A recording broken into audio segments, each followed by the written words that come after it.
कुमार दौलत की शानदार प्रस्तुति शाही दीवाना फिल्म प्रोडक्शन।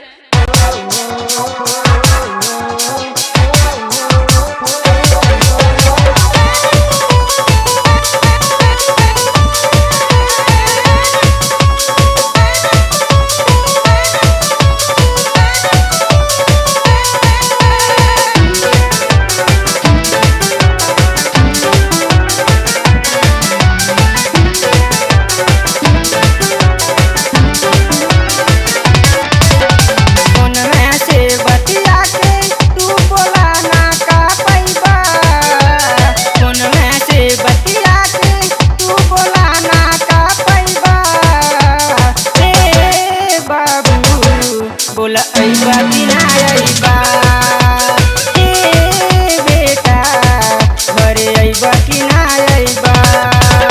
फोन में से बतिया के तू बोला ना का पैबा, फोन में से बतिया के तू बोला ना का पैबा। ए बाबू बोला अइबा कि ना अइबा, घरे अइबा कि ना अइबा।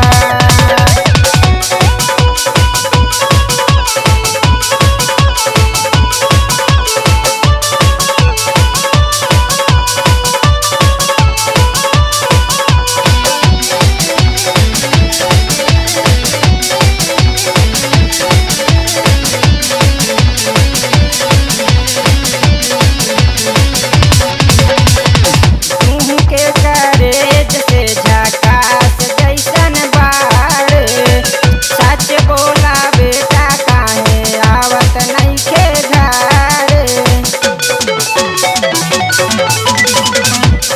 के करेज से झकास जैसन बाड़, सच बोला बेटा काहे आवत नइखे घर।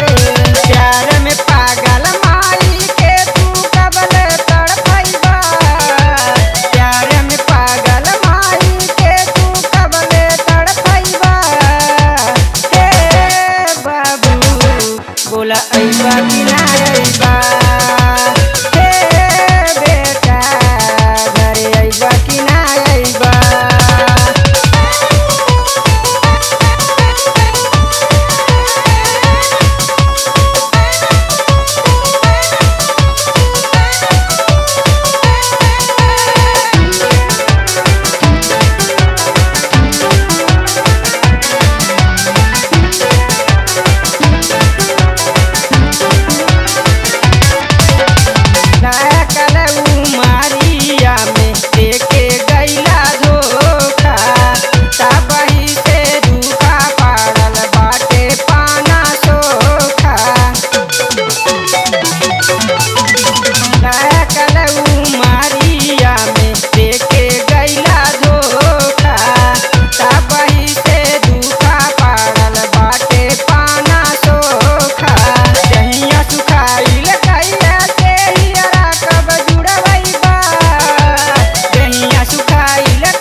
अइबा कि